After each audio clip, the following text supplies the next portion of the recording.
Graça e paz. Vamos ter mais o nosso momento, né, de louvor e adoração ao nosso Deus. A gente agora realmente faz para isso, né? Para pensar no nosso Deus, no que Ele fez. Tem um salmo, Salmo 105, diz assim: dai graças ao Senhor, invocai o seu nome, fazei conhecidas as suas obras entre os povos, cantai-lhe louvores, falai de todas as suas maravilhas, gloriai-vos no seu santo nome, alegre-se o coração daqueles que buscam ao Senhor. Buscai ao Senhor e a sua força, buscai a sua face continuamente, lembrai-vos das maravilhas que Ele fez, dos seus prodígios e dos juízos da sua boca. Amém? Vamos orar agradecendo ao Senhor, porque estamos aqui na casa dele, né, para adorá-lo. Vou pedir para a irmã Graça, por favor, se ela pode entrar.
Em pé para louvar o nosso Deus.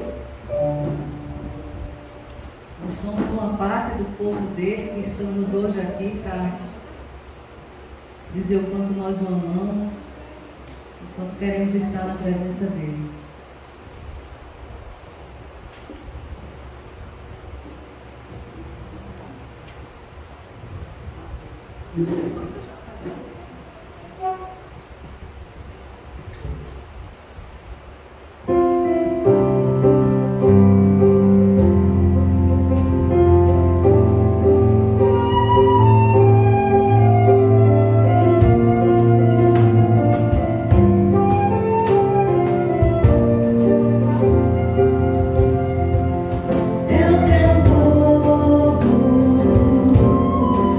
Aqui presente.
capítulo 2,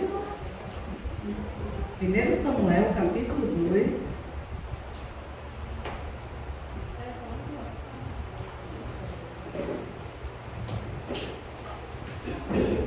Essa é a oração de Ana, quando ela pediu ao Senhor um filho, né? Que ela, o desejo do coração dela, que ela não podia ter filhos, e o Senhor atende, mas é muito interessante a oração dela, não é agradecendo assim, o Senhor deu filho, Senhor, mas é uma oração de exaltação a Deus, né? De quem é Deus, ela reconhecendo quem é Deus na vida dela.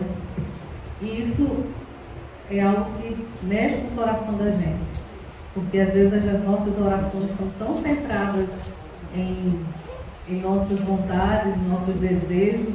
Não que ela não tivesse pedido ao Senhor um filho, ela pediu o desejo dela de ter um filho. Mas nessa oração ela reconhece que ela podia pedir a Deus, porque ela sabia quem era o Deus a quem ela estava pedindo. Ela sabia que esse Deus era o único que poderia fazer isso por ela. Então vamos orar. E nessa oração de Ana, a gente vai começar, mas cada um vai dizer o seu próprio nome. Que a gente tem essa fé que Ana teve, vai dizer assim, então orou Ana, então você vai dizer o seu nome. Então nesse primeiro versículo, todos irão ler, só que você vai dizer o seu nome, tá certo? Olha só, então orou Jeane, é todo mundo. Então vamos começar, né? A gente vai ler o primeiro, todos juntos, eu leio dessa vez os pares e os irmãos vão lendo os ímpares, tá bom? Não, isso, tá certo, vamos lá. Então orou Jeane. Eita, vamos sinta que é você que vai fazer essa oração, tá certo? Então orou Jeane. Meu coração se regozija no Senhor. A minha força está exaltada no Senhor. A minha boca se ri dos meus inimigos, porquanto me alegro na tua salvação. Não há santo como é o Senhor, não há outro além de ti. Rocha nenhuma há como nosso Deus. Não multipliqueis palavras de orgulho, nem saiam coisas arrogantes da vossa boca, porque o Senhor é o Deus da sabedoria, que pesa todos os feitos na balança. O arco dos fortes está quebrado, mas os fracos são cingidos de força. Os que andam elevados, hoje se aludam com todo, mas os que andavam famintos não sofrem mais fome. Até a Esther tem 7 filhos, e a que tinha muitos filhos perde o vigor. O Senhor é o que tira a vida e a dá, faz descer a sepultura e faz subir. O Senhor empobrece e enriquece, abaixa e também exalta. Levanta o pobre do pó e desde o monturo exalta o necessitado, para o fazer assentar entre os príncipes, para o fazer herdar um trono de glória. Pois do Senhor são as colunas da terra, assentou sobre elas o mundo. Ele guarda os pés dos seus santos, porém os perversos emudecem nas trevas da morte, porque o homem não prevalece pela força. Os que contendem com o Senhor serão quebrantados. Desde os céus trovejará contra eles. O Senhor julgará as extremidades da terra, dará força ao seu rei e exaltará o poder do seu ungido. Então, que essa seja a nossa oração de engrandecimento ao nosso Deus, que o nosso viver seja a gente reconhecendo quem é Deus em nossas vidas.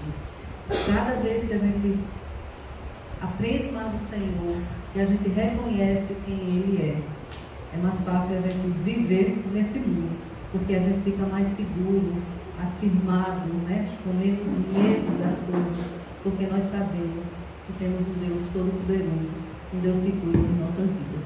Amém? Vamos cantar, né? Louvar o nosso Deus. Glória ao Senhor.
Esse Deus tão grande, quem não quer ficar perto desse Deus? Alguém não quer ficar perto dele? Acho que não, né? Não quer ficar perto desse Deus que é grande. Perto quer estar.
Se nós estamos aqui, né, para adorá-lo, estamos aqui, estamos vivos, nós só temos que agradecer ao Senhor.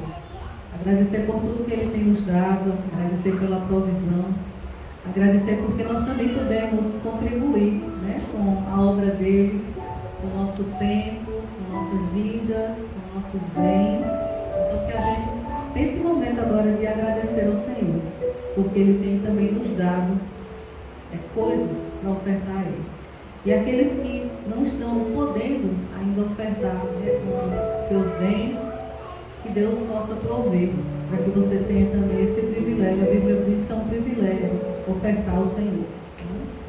gente possa orar nesse momento, agradecendo ao Senhor por tudo que Ele tem nos dado, e que Ele possa suprir também aqueles que estão precisando, né? Precisando também de trabalho, né? Precisando ter aquela vida mais digna, e que a gente possa, nesse momento, orar. Mais você podia orar.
Cantar mais um louvor ao Senhor.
Pecador.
Deus. Eu sei que tem muita gente hoje querendo, achando que são pequenos deuses, né? Pequeno não, Deus pensa até que é mais que o Senhor.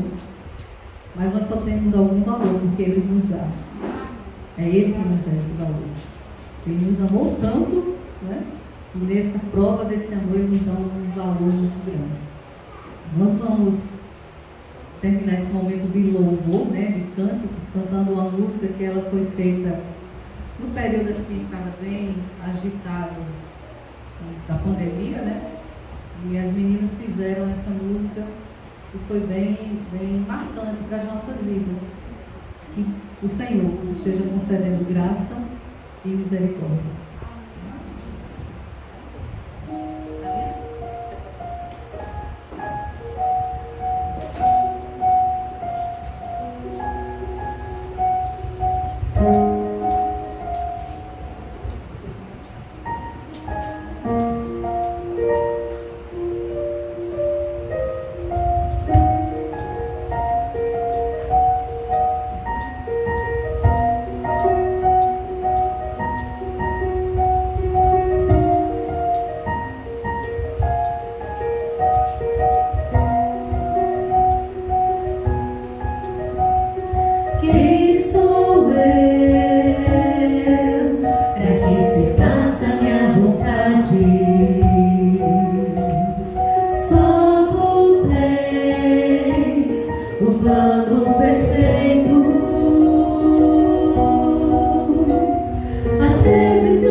Vamos orar por elas, que o Senhor esteja abençoando esse momento.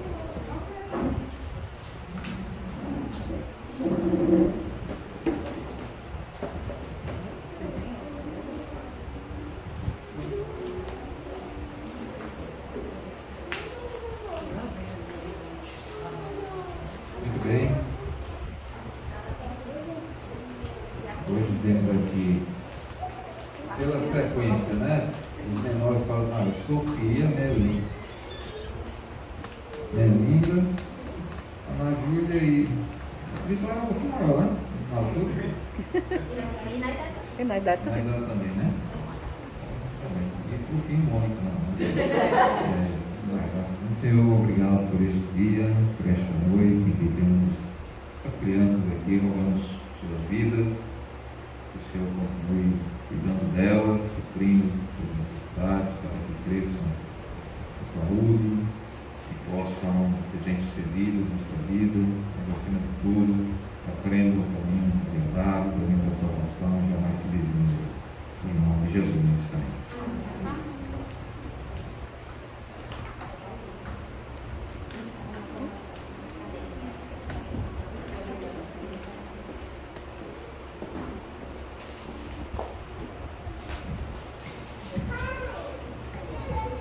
Então temos, quem puder, quem quiser acompanhar o texto, está lá no livro de Gênesis. A gente vai dar sequência ao texto que nós iniciamos no domingo passado, lá no capítulo 26.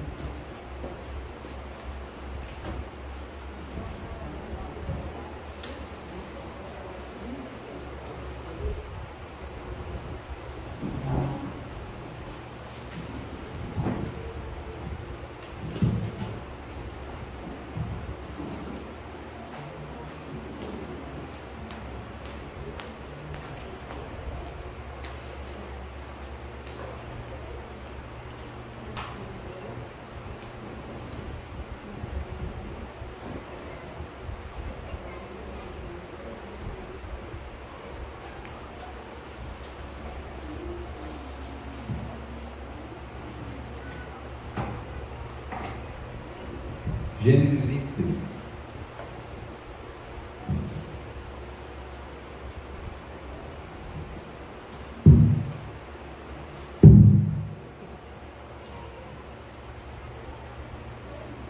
Gênesis 26 trata de um homem chamado Isaac, conhecido aí já, filho de Abraão, e nós identificamos que na vida dele passou por coisas semelhantes às coisas que o pai dele havia passado.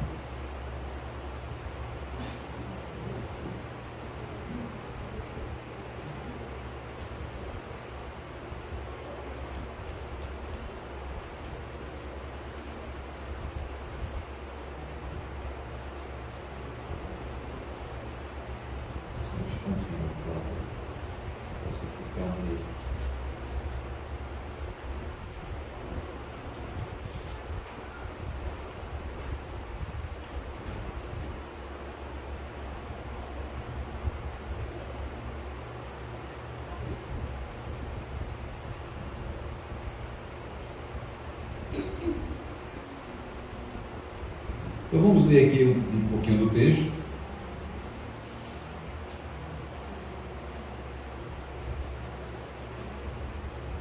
Capítulo 26 diz assim: sobrevindo fome à terra, além da primeira vinda nos dias de Abraão. Então já está dizendo aí alguma coisa semelhante, né, com a vida de Abraão, né? Com a fome, e foi duro para Abraão e também certamente para Isaac, seu filho. Foi Isaac a Gerar, avistar-se com Abimeleque, rei dos filisteus. Apareceu-lhe o Senhor e disse: não desças ao Egito, fica na terra que eu te disser, habita nela, e serei contigo e te abençoarei. Porque a ti e à tua descendência darei todas estas terras, e confirmarei o juramento que fiz a Abraão teu pai. Multiplicarei a tua descendência como as estrelas dos céus, e lhe darei todas estas terras. Na tua descendência serão abençoadas todas as nações da terra, porque Abraão obedeceu a minha palavra e guardou os meus mandatos, os meus preceitos, os meus estatutos e as minhas leis. Isaque, pois, ficou em Gerar. Perguntou-lhe os homens daquele lugar a respeito de sua mulher, disse: é minha irmã, pois temia dizer. Perguntando-lhe os homens daquele lugar a respeito de sua mulher, disse: é minha irmã, pois temia dizer: é minha mulher, para que, dizia ele consigo, os homens do lugar não me matem por amor de Rebeca, porque era formosa de aparência. Ora, tendo Isaque permanecido ali por muito tempo, Abimeleque, rei dos filisteus, olhando à janela, viu que Isaque acariciava Rebeca, sua mulher. Então Abimeleque chamou a Isaque e lhe disse: é evidente que ela é a tua esposa. Como, pois, disseste, é minha irmã? Respondeu Isaque: porque eu dizia, para que eu não morra por causa dela. Disse Abimeleque: que é isso que nos fizeste?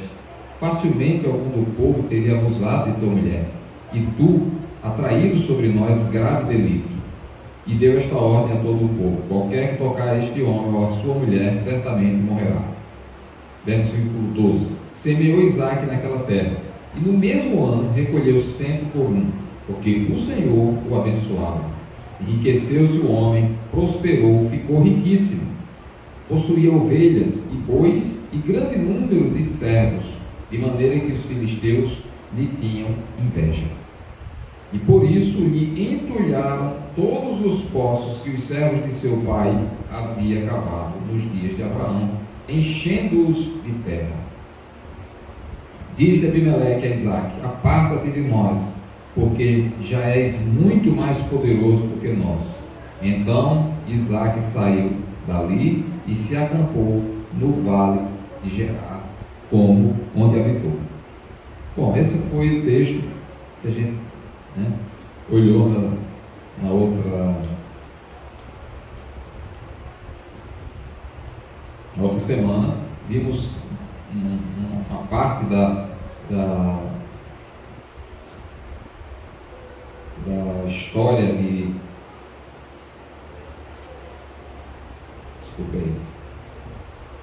da história dele aí nessa terra. No primeiro momento a gente sabe que a dificuldade foi a fome, que também havia acontecido na época de Abraão, e Isaque, a semelhança de Abraão, também quis sair da terra que o Senhor deu a ele, né? E queria ir para o Egito. No Egito ele ia encontrar mais alimentos, encontrar mais, provavelmente, mais coisas lá para viver melhor, né? Sobreviver àquela situação difícil, porque a fome não era uma fome somente dele, que ele estava passando, mas era uma fome na terra toda, era uma situação difícil para todos. Então era complicado. E às vezes a confiança em Deus, diante de situações difíceis, às vezes é abalada, né? A confiança em Deus fica meio. Esse negócio aqui já complicou de um jeito que. Não está abrindo?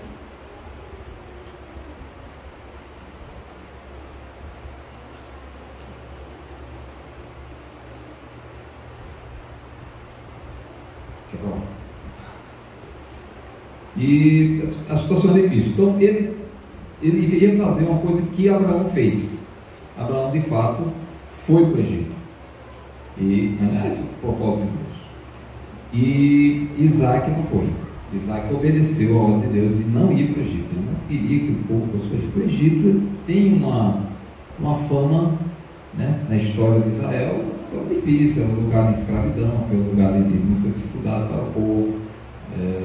No futuro, né, seria, né, porque isso aqui foi antes daquele período de escravidão que o povo passou lá, e então Deus queria evitar isso aí, né, no certo sentido.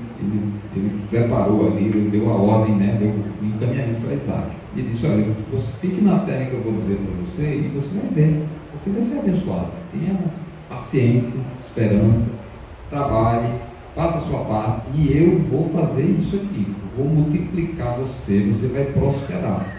E ele ficou na terra. A terra de Gerar, apesar de ficar naquela região mais ao sul ali, mas era a terra que Deus queria que ele ficasse naquela região ali, o território que Israel hoje, né? Só que viviam por ali os filisteus, e Abraão já havia passado por aquela terra de Gerar, e ali ele cavou poços para uma vida como a deles, que era bem complicada, né?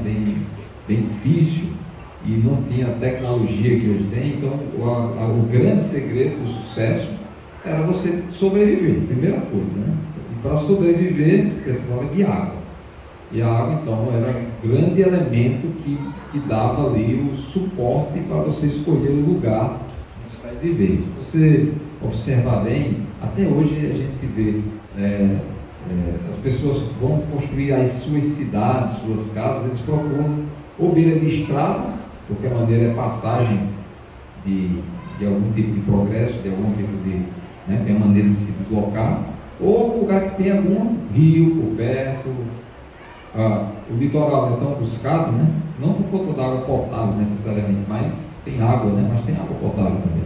Então tem água, tem rio, tem tudo. Então não à toa que as pessoas até acabam exagerando um pouco e fazendo casas até no leito do rio, e quando vem do rio mesmo com força lá, ele acaba levando um bocado de negócio, né? E trazendo algum tipo de transtorno. Então era importante a água, e isso saciava a sede das pessoas, dos empregados, dos animais, permitia também a irrigação para ter o pasto, para ter plantação, né? Para que as pessoas pudessem se alimentar, etc. Então, importante. Abraão já havia cavado poços, ele também chegou em Gerar, aproveitou os poços que o pai dele havia cavado, e vamos aproveitar isso aqui. E ali ele começou a progredir. Progrediu de tal maneira que causou inveja. E aí a inveja é um problema muito sério, né? E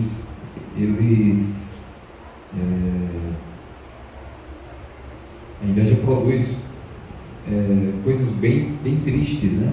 A inveja traz um sentimento de inferioridade, traz sofrimento para a própria pessoa que sente aquela inveja, quer possuir aquilo que o outro possui, não se contenta com aquilo que lhe foi concedido, aquilo que tem, e às vezes impulsiona a pessoa a cometer coisas absurdas, né? Então, nesse caso aqui, eles foram e taparam os poços de água, né? Era algo essencial para a sobrevivência de Isaac, da família, dos animais, de todo mundo ali. Um elemento importante para a sobrevivência. Então foi uma forma de afugentar, de tirar eles de lá. E eles poderiam também ser beneficiados, né? Os próprios filisteus que moravam ali poderiam ser beneficiados também com aqueles poços, se fossem um pouco mais contentes com aquilo que eles tinham, pudessem negociar com Isaac para ou aprender a cavar os poços, ou aproveitar um pouco da água daqueles poços, né?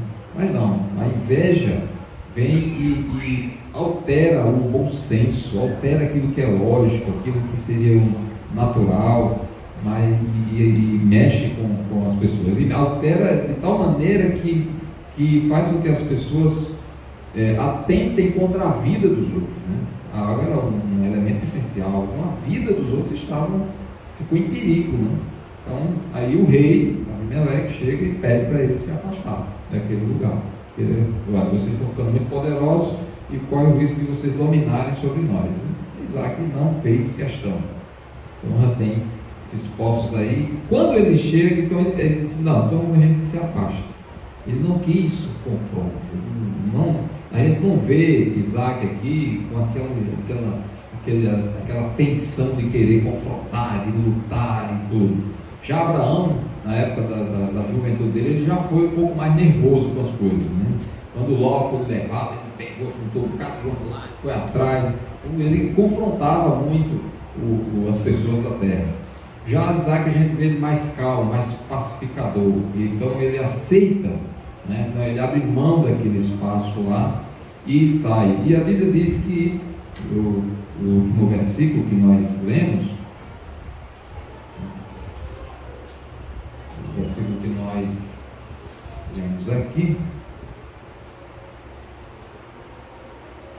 foi o 16, que ele disse, Abimeleque chega para ele, aparta-te de nós, né? E o versículo 17 diz que ele se acampou no vale de Gerar, onde habitou.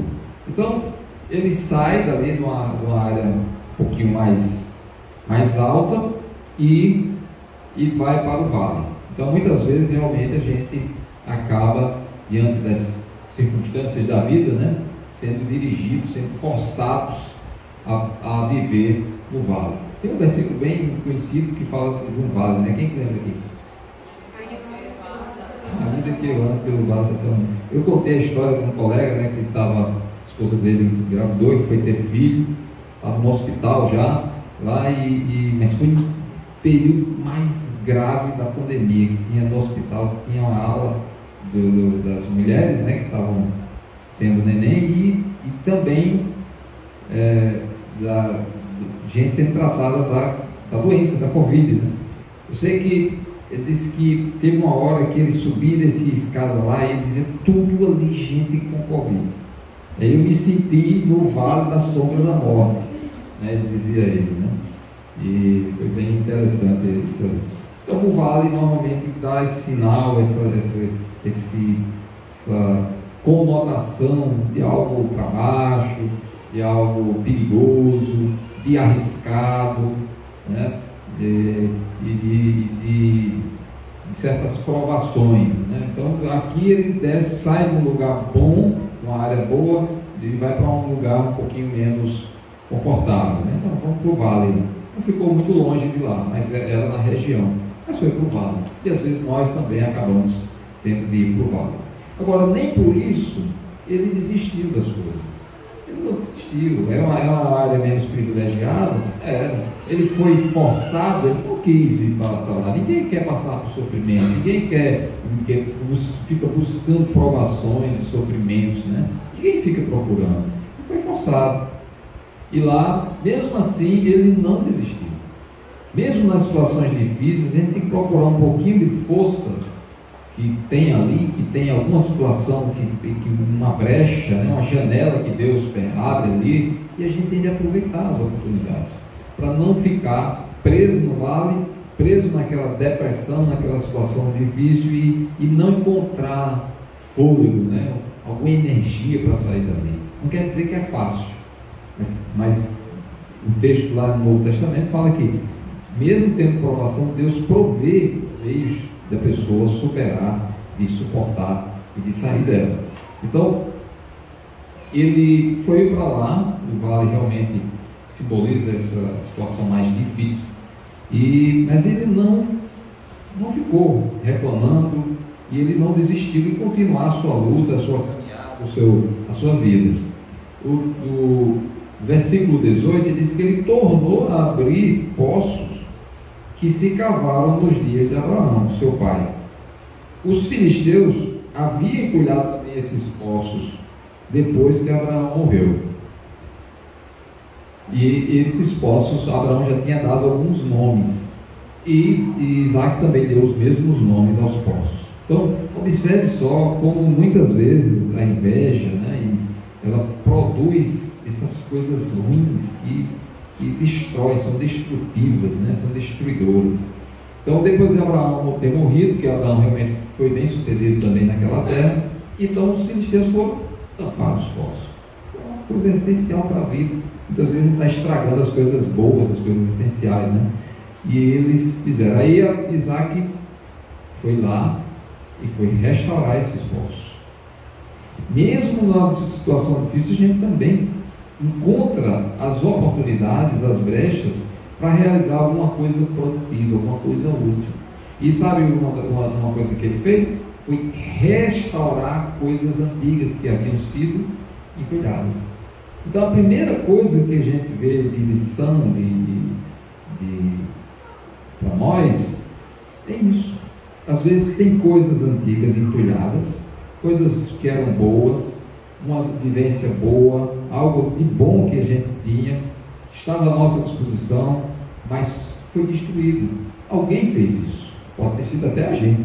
Nesse caso aqui, de forma literal, os filisteus fizeram isso, jogaram terra no poço de água, água potável, água boa, água que servia para a vida das pessoas, mas aquilo foi destruído. E às vezes a gente está em situações de estar no vale, não necessariamente no vale da sombra da morte, mas no vale às vezes tem oportunidades para a gente restaurar, para a gente resgatar alguma coisa que estava perdida, alguma coisa entulhada, foi destruída, mas era algo bom, que precisava ser reconstruído, ser reformado, ser religado, né? Às vezes é uma situação de algo errado que nós fizemos e que precisamos resgatar aquilo. Os exemplos que eu posso citar agora, Zaqueu, no Novo Testamento, ele teve aquela alegria da visita de Jesus e aquilo mudou a vida dele. Ele já vinha depressivo, já vinha triste, vinha pensando: quem é esse Jesus? O que é que ele tem ensinado? Como? E ele identificou em Jesus o Messias. E Jesus disse que naquele dia houve salvação na casa dele, porque ele realmente olhou para trás e viu os poços entulhados na vida dele, coisas erradas que ele havia feito. Ele havia defraudado pessoas, ele havia tirado mais do que era devido por aquelas pessoas. Ele entulhou os poços ali atrás na vida dele, e naquele encontro com Jesus, aquele momento especial, ele olhou para trás, levou, reabriu os poços entulhados. Quero restaurar meu relacionamento com essas pessoas que eu defraudei, eu roubei dessas pessoas. E ele disse: eu vou devolver 4 vezes mais. Ele foi lá, cavou os mesmos poços para encontrar água potável, água boa, água pura.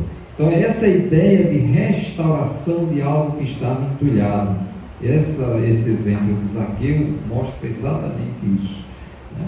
Outro exemplo, o próprio Mateus, né, não diz exatamente que ele fez essa restauração, né? Mas olha só, como ele, na mesma hora que Jesus chama ele, ele obedece, começa a seguir Jesus. E ele abre mão daquela situação privilegiada, entre aspas, né? Porque era um privilégio que dava a ele aquela liberdade e a condição até de fazer a mesma coisa que Zaqueu fazia, né? De defraudar algumas pessoas, seus compatriotas, e tirava deles as coisas, né? Os bens, como impostos, né? Impondo coisas que às vezes eram exageradas, e ele abre mão daquilo, e ele vai seguir os outros discípulos, vai com os outros discípulos também. Alguns deles, talvez até ele também saqueou lá, né? Ele também tirou o imposto dele, que eram pescadores, também pagavam impostos. Então a gente vê uma vida voltando lá para resolver uma situação passada. Às vezes a gente deixa umas coisas pendentes na nossa vida que precisam ser restauradas, né?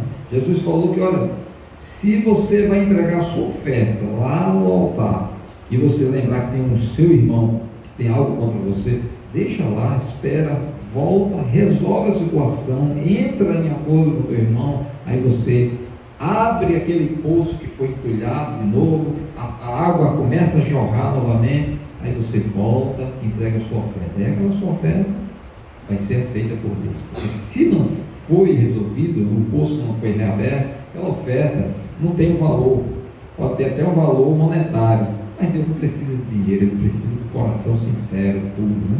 Aí Ele quer que resolva aquela situação, abre de novo aquele poço. Então, a gente precisa restaurar algumas coisas do passado que porventura tenham sido entulhadas, estão lá, e a gente precisa às vezes passar pelo vale para lembrar e reabrir o poço que está entulhado. Esse é um exemplo que eu vejo de aplicação nesse caso aqui.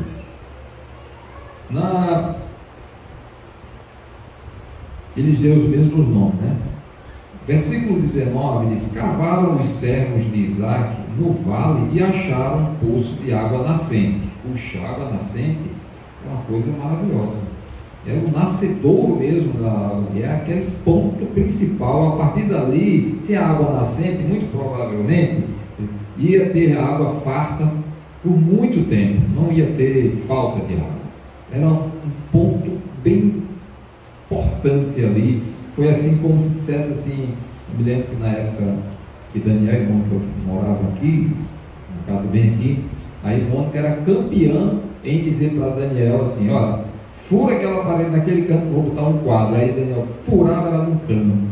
Toda vida que ela dizia, furava um cano, né? Era água, tiver que chamar bombeiro, não sei, na brincadeira.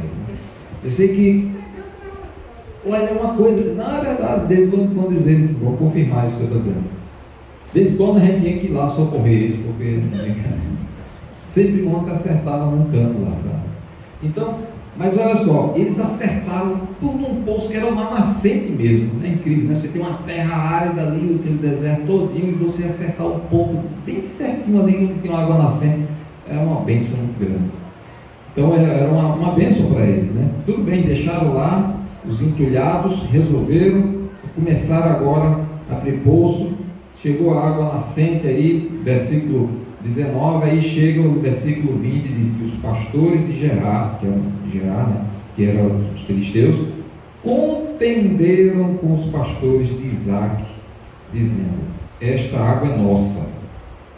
Então começou uma briga, uma confusão, uma contenda, uma discussão, uma briga lá entre eles. Por isso chamou o poço de Ezeque, porque contenderam com ele. Então ele deu o nome àquele poço de acordo com a circunstância que envolveu o poço. Cavaram, ficaram certamente muito felizes, porque era um poço de água nascente, mas houve contenda, houve briga, houve uma disputa, houve a força dos filisteus contra eles. Aliás, é um poço de contenda. Essa água aí é problemática. É uma água boa na sua natureza, mas não adianta a gente ficar com essa água aqui, lutar por ela e viver na inimizade com as pessoas, né, do local. E aí foi a tristeza, né, para eles, e foi a força. Por isso, aí o versículo 21,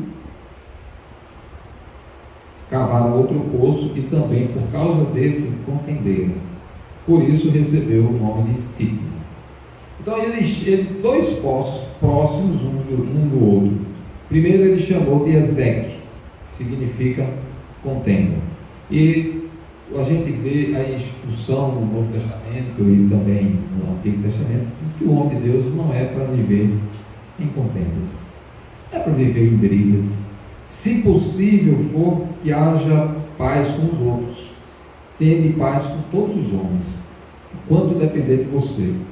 Se depende de você, tenha paz. Se é para abrir mão de alguma coisa, para ter paz, você pode abrir mão de alguma coisa. É difícil? É. Imagina uma coisa essencial que era a água, e ele realmente abrir mão daquilo ali porque os outros vieram e tomaram, usando da violência, da força. Isso não é diferente nos nossos dias, né? Você vê pessoas que querem tomar dos outros aquilo que não é deles, quer tomar dos outros. O outro se esforçou, trabalhou, conseguiu aquele objeto, alguma coisa ali, e o outro vem e quer tomar aquilo à força. Isso não é correto.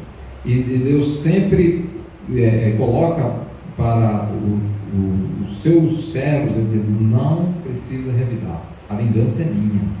A vingança é minha, eu é que retribuirei, diz o Senhor. A retribuição do mal é Deus que faz, não é a gente com as nossas próprias forças, né? Claro que ele instituiu autoridades para colocar a disciplina, a ordem, punir os malfeitores. Isso é de Deus. Mas com as próprias mãos, né, vingar-se ali. E então Jesus, quando estava no jardim, chegou aquele grupo de pessoas lá, né,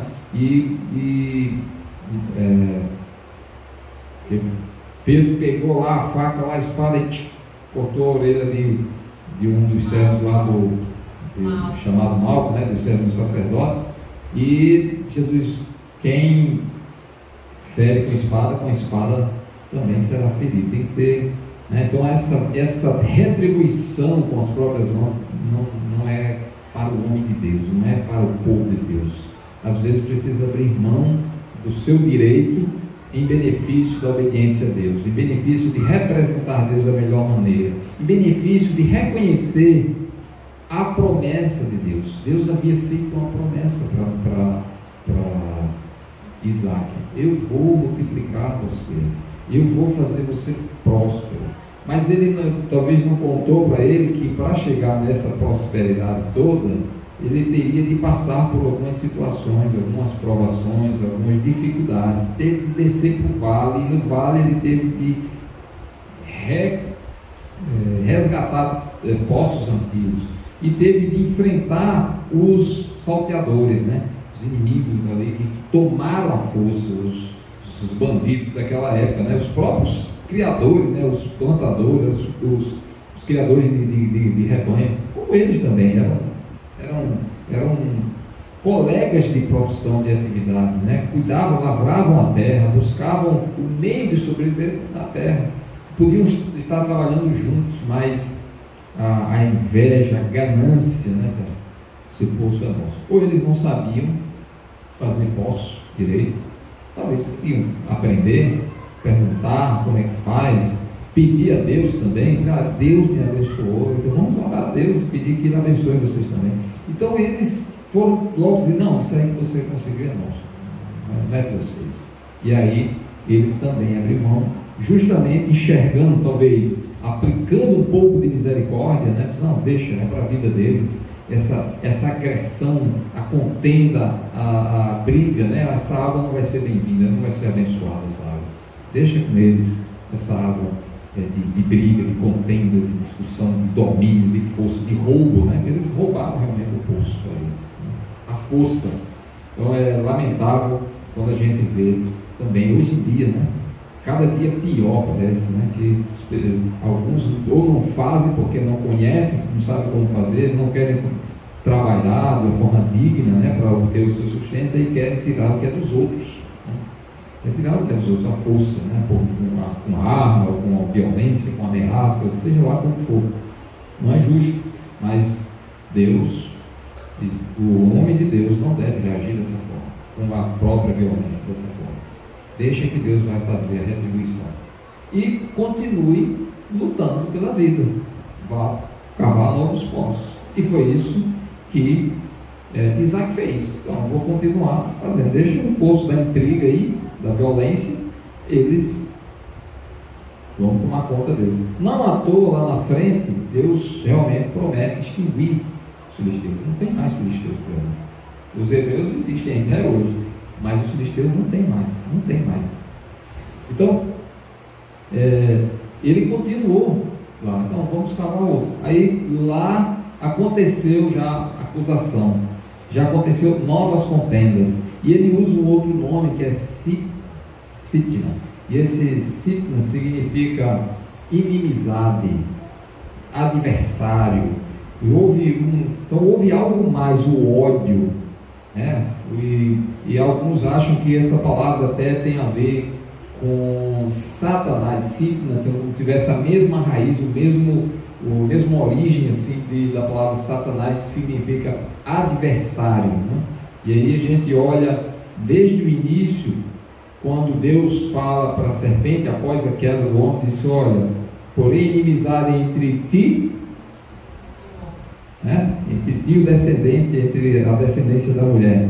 Haveria uma inimizade entre a serpente e a mulher, e a descendência da serpente com o descendente da mulher. Então haveria essa inimizade, esse adversário contra as coisas de Deus. Então ali houve bem, por isso que ele deu o nome de ciclo. Não foi só uma contenda, teve a ver com um ódio, teve a ver com acusação, teve a ver com inimizade, aquilo ali. Então, esse sentido aí levanta essa ideia de Satanás como adversário. Lá na frente, o livro de Apocalipse trata disso como dizendo, olha, a serpente, Pedro lá, na verdade, diz que Pedro diz que o diabo é vosso adversário, né? Tá bem?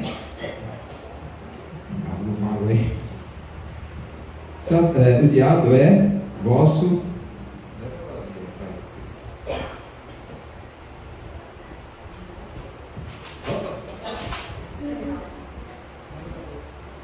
Ela tem algo. É outro braço?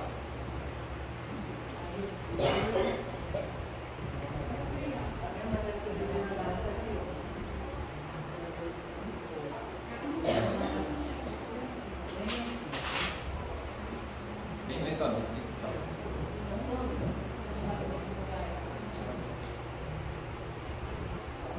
Então ele associa com essa figura que é bastante conhecida na Escritura e que tem, ao longo da história do homem, buscado destruir a obra de Deus, buscado ser um adversário, ser um acusador. Lá no livro de Apocalipse se fala bem desse acusador dos nossos irmãos, né?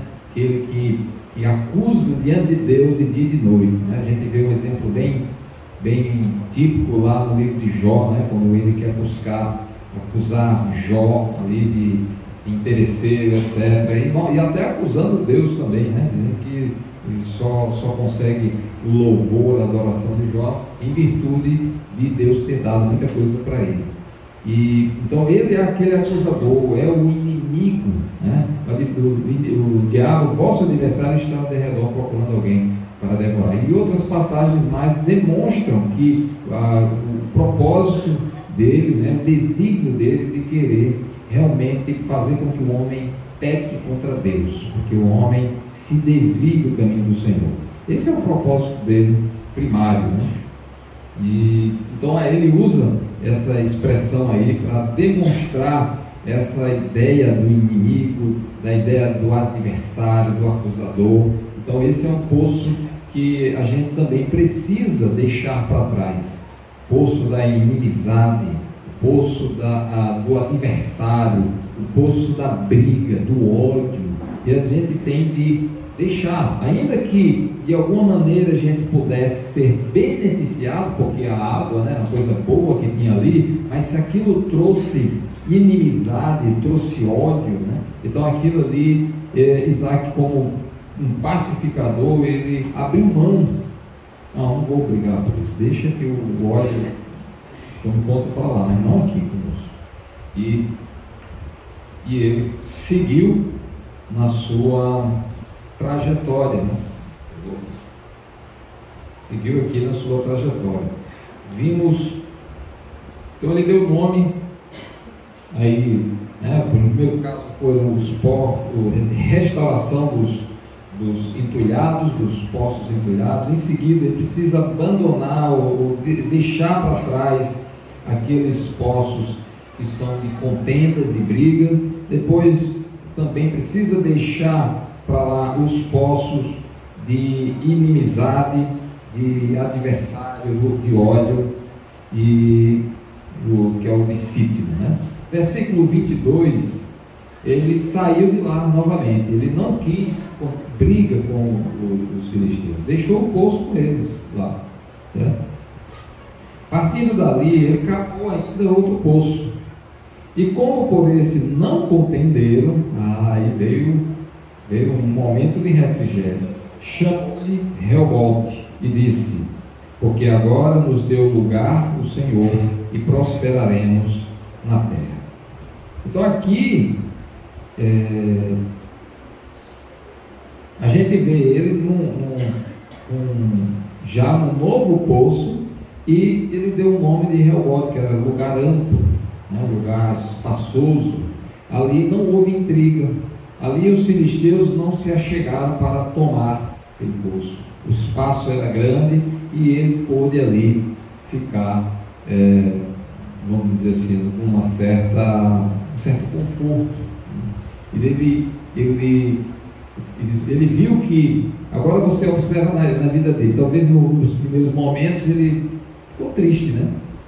Enfrentou toda aquela situação, chegou lá em Gerar, começou a ser bem sucedido, foi expulso do local. Aí desce para o vale. No vale ele realmente não se acomodou numa situação difícil e começou a restaurar coisas antigas, né? Os poços antigos. Precisamos restaurar coisas erradas que fizemos lá atrás, se puder, chegar lá e corrigir. Lembrou do exemplo, que esqueci, eu tinha anotado aqui, mas o negócio não funcionou, né? É o exemplo daquele filho pródigo, né? A palavra que Jesus contou, né? Ele disse, não, a situação foi essa, e ele caiu em si depois de ter perdido tudo, né? E lembrou do pai e de como até os servos se viam melhor que ele naquela situação. E ele resolveu voltar, mas ele não queria a glória que tinha antes. Ele disse, não, eu vou querer que meu pai me trate como um dos servos dele, é tudo que eu preciso, mas eu preciso restaurar a situação, pedir perdão, eu pequei contra ele, pequei contra os servos. Então o reconhecimento dele de voltar e restaurar, cavar o poço empilhado, né? Cavar o poço empilhado. Isso é importante. Depois vem as intrigas que a gente às vezes enfrenta, e a gente tem que ter um espírito pacificador como Isaac, de modo a evitar, mesmo abrindo mão de alguma coisa que seria benéfica para nós. E isso tudo ele vivendo sob um clima pesado, deprimido, né? Depressão, problema em volta o tempo todo. Estava no vale. E ainda no vale ele continuou e ainda teve ódio, teve inimizade, tristeza, mais uma vez teve que sair de novo do lugar. Mas é lá no vale que muitas vezes nós aprendemos, né? Restauramos coisas passadas, restauramos os problemas que nós cometemos, os erros, e também é lá que a gente pode perceber a mão de Deus agir. É lá muitas vezes que a gente percebe que não depende simplesmente de nós, mas depende da bênção de Deus. Se Deus está conosco, no caso dele, se Deus estava com ele, nesse si aqui não é uma condição, é dizer, uma vez que Deus estava com ele, de fato ele seria bem sucedido. E foi, ainda que tivesse passado, né, demorou um tempo, passando por lutas e lutas ali, mas a expectativa era boa. O Senhor está comigo, se está acontecendo isso, faz parte do plano dele, não vou reclamar, vou seguir. E ele seguiu, passou uma situação, passou outra, até que depois é que ele viu como Deus abençoou e deu tempo de refrigério para ele, né? É o Walt, né? De lá, ele teve realmente um tempo de refrigério. Depois, versículo 23, ele já foi subindo. Olha a situação de volta aí, né? No primeiro momento, onde é que está aqui o versículo? Versículo 17, ele se acampou no vale. Depois, versículo 23, já começa uma nova trajetória, as coisas começam a mudar, né? Mas agora ele sobe para Berseba, que é um pouco mais alto, né? Na mesma noite lhe apareceu o Senhor e disse: eu sou o Deus de Abraão, teu pai, não temas, porque eu sou contigo, abençoar-te-ei e multiplicarei a tua descendência por amor de Abraão, meu servo. Então levantou ali um altar e, tendo invocado o nome do Senhor, armou a sua tenda. E os servos de Isaac abriram ali um poço. Esse povo não parava de abrir poço, né? Lá em Berseba, né? Aí, depois de tudo isso, olha o que acontece. De Gerar foram ter com ele Abimeleque e seu amigo Alzate, e ficou comandante do seu exército. E disse-lhes Isaac. Aí Isaac agora faz um confronto. Aí agora Isaac cria coragem. né? Aí ele vai confrontar, ele não vai uma luta, né? Mas ele confronta a situação. Por que viestes a mim? Pois me odiais e me expulsastes do vosso meio. Eles responderam: vimos claramente que o Senhor é contigo. Então dissemos: haja agora juramento entre nós e ti, e façamos aliança contigo. Jura que nos não farás mal, como também não te havemos tocado, e como te fizemos somente o bem, e te deixamos ir em paz. Tu és agora o abençoado do Senhor. Então Isaque lhes deu um banquete, e comeram e beberam. Levantando-se de madrugada, juraram de parte a parte. Isaque os despediu, e eles se foram em paz. Nesse mesmo dia vieram os servos de Isaque, e dando-lhe notícia do poço que tinham cavado, lhe disseram: achamos água. Ao poço chamou-lhe Seba. Por isso Berseba é o nome daquela cidade até o dia de hoje. A pessoa, a vida desse homem, né? Das pessoas que viviam com ele lá, né? Então, depois que teve todas essas situações, ele persistiu sendo pacífico, mas vendo a bênção de Deus, tanto ele, mas também as pessoas estavam observando. Os filisteus também estavam observando a situação da vida dele, né? Dos problemas que enfrentou, mas também dos benefícios que Deus lhe dava, né? Do progresso, da prosperidade que Deus lhe concedeu, mesmo no sofrimento ali. E Deus lhe disse: rapaz, só tem um jeito, só tem uma solução para esse enigma aí, é Deus realmente está com ele. Não resta a menor dúvida, porque não haveria outra explicação. E eles reconheceram, se chegaram com ele, pediram para manter a paz, né? Pediram para que ele não fosse contra Abimeleque, porque imagine o povo que estava crescendo, se multiplicando, porque foi essa promessa de Deus e assim estava acontecendo. Ele teria condições de simplesmente ir lá e expulsar Abimeleque do seu lugar, sem nenhuma dificuldade. Aí foi logo pedir trégua, né, paz e tudo mais, para manter a paz ali. E Isaque aceitou, né? Era pacífico, ele não queria briga, ele já deixou lá o poço da contenda, já deixou o poço da inimizade para trás, né? Ele queria era o poço da prosperidade, né? O poço de Berseba, né? O poço amplo, né? De sucesso, de paz, de alegria, e era isso que ele viveu. Então a gente vê a vida de Isaque, apesar de ter sido resumida, né? Na vida dele é resumida, em relação a Abraão e também em relação a Jacó, mas a gente vê um homem pacificador, um homem que rejeitou a inimizade, que rejeitou as brigas, as contendas, né? E buscou a paz. Infelizmente ele também cometeu os seus erros, os seus problemas lá com a esposa, a mentira, né? E ele de fato errou, não à toa, recebeu essas consequências, né? Acabou indo para o vale, sofrendo tudo isso, mas como foi fiel, creu no Senhor, foi obediente a Deus, não foi para o Egito, ficou na terra, Deus foi abençoando e trouxe até a pacificação com os inimigos. Então, veja só como Deus reverte as coisas pela fidelidade do homem. Quando Deus responde positivamente a ele, Deus restaura as situações, né? Ele agiu de forma digna, né? E Deus restaurou até a situação. O inimigo dele se tornou, de certa forma, um parceiro ali, não teve inimizade mais com os filisteus, né? E essa característica, ainda que ele tenha falhado também, não só no início do casamento dele ali, no início do casamento não, no início da história aqui, lá em Gerar, com relação ao casamento, que ele disse que era irmão de Rebeca, né? Mas que também falhou na educação dos filhos a seguir, quem continua a história, com Esaú e Jacó, houve aquela briga toda, porque foi manifestada uma certa preferência do pai e da mãe ali, criou uma inimizade entre os filhos. Eles falharam nisso aí também.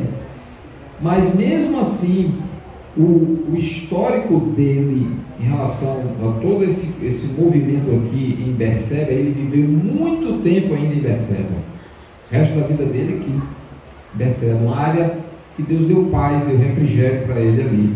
E ele pôde criar os filhos dele por ali. E esses filhos certamente conheceram essa história. E como o pai foi pacificador, falhou sim com os filhos, falhou. Mas mesmo assim, essas virtudes, isso certamente marcou a vida desses homens, né? Jacó acabou usurpando ali, que era o filho dele, né? O mais novo usurpou o direito de primogenitura, enganou o pai, né? Enganou o pai na hora de receber a bênção, né? Então,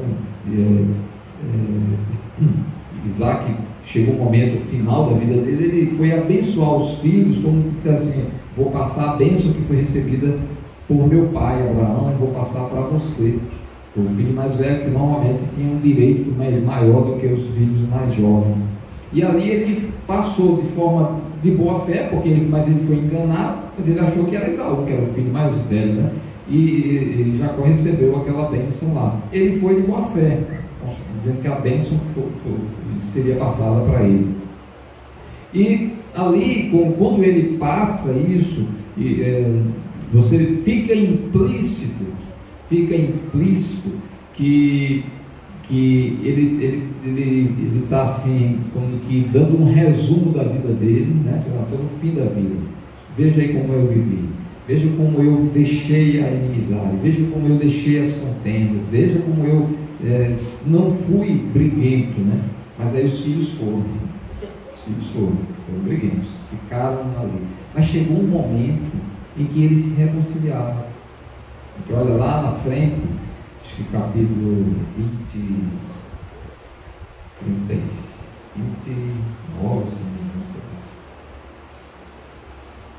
depois. Eles se reconciliam. 33. Eles se reconciliam, os dois. Cada um foi para um lado, porque um se tornou inimigo do outro, né?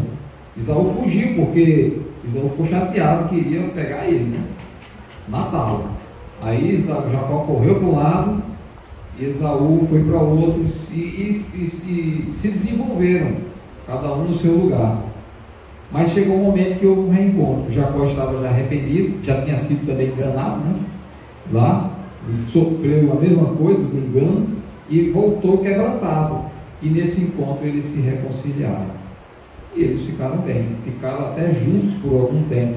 Criaram estavam com suas famílias até próximas, estavam com o gado, com tudo lá próximo, mas cresceram os dois de tal maneira que não foi possível mais ficar juntos. Então eles se afastaram. Mas não foi por inimizade, foi porque realmente não deu certo ficar junto, era muita coisa para compartilhar. Mas aquele encontro certamente foi um resgate, foi um poço, né? Simbolicamente falando, um poço cavado, que estava entulhado, né? Uma inimizade que existia entre os dois, mas que agora certamente eles olham para trás e lembram da vida do pai, né? Que ainda era vivo, estava bem velhinho ali. Pouco depois eles vão lá, os dois, para sepultar o pai, né? Mas até então eles inimigos, mas vendo ali talvez o histórico do pai, senão meu pai foi um pacificador, né? A gente também não pode morrer com essa situação, com esse poço entulhado. Vamos cavar esse poço para obter uma água boa, uma água pura, né? Lá no fundo, uma água potável. E assim foi. Infelizmente, os descendentes deles acabaram não aceitando bem, não percebendo bem esse reencontro que eles tiveram, e mais tarde os edomitas, né, se tornaram inimigos dos hebreus, né? Mas os dois não eram mais. Eles realmente pegaram aquele poço que estava entulhado da inimizade entre eles e cavaram e acharam água boa e estavam bem, né? Então nós vemos na vida dessa história de Isaac com esses poços, a gente encontra essas lições aí que a gente precisa considerar, né? Muitas coisas estão ali entulhadas na vida, mas a gente não pode abrir mão de seguir em frente. A gente não pode desistir de um projeto que Deus certamente tem para a nossa vida, mesmo no vale, mesmo com os poços empilhados, mesmo com as coisas difíceis para nós e às vezes até sem perspectiva, mas tem que buscar um pouquinho de energia para dizer, não, está fechado aqui, está empilhado aqui, mas eu vou tentar abrir ali na frente, achar uma brecha, achar um outro poço, né? Se Deus é por nós, quem será contra nós, né? Se Deus está no meu caminho para me abençoar, para me proteger, não quer dizer necessariamente que eu vou enriquecer, mas quer dizer que eu vou encontrar as opções, eu vou procurar e vou encontrar, se eu não me entregar. Isaac não se entregou. E a gente não precisa se entregar nos momentos difíceis. E a gente tem que ficar de olho nesses poços que estão empilhados e dar uma ajustada lá. Às vezes, no passado, tem coisa lá que a gente precisa cavar em cima e achar água potável, resolver, né? E continuar cavando os nossos poços, buscando nossas opções e seguir em frente na vida cristã, né? Mesmo estando nos vales, e mesmo sendo muitas vezes tirado de nós o direito ao poço, né? Procura outro, vamos atrás de outro, né? Que Deus nos abençoe, nos dê encorajamento, como teve Isaac, né? Para seguir em frente e resolver coisas passadas, de não ir pela violência, pela inimizade, pelo ódio, deixar para trás essas coisas e seguir em frente. Deus certamente há de abençoar, há de suprir, né? O Senhor nos abençoe. Senhor, agradecemos por este momento em que podemos refletir sobre a Tua palavra, que a Tua bênção seja sobre o Teu povo, para aprender com vontade, possamos ganhar ânimo para seguir em frente. Temos um novo ano pela frente, talvez outros, se for da Tua vontade, que o Senhor nos dê energia, ânimo, e para que não deixemos que as dificuldades nos tirem o encorajamento e o desejo de estar sempre agindo dentro da Tua vontade. Que o Senhor nos fortaleça, nos guie dentro da Tua vontade e suprindo, Deus, nossas necessidades e também nos dando alegria, refrigério em momentos difíceis que muitas vezes estamos enfrentando. Em nome de Jesus.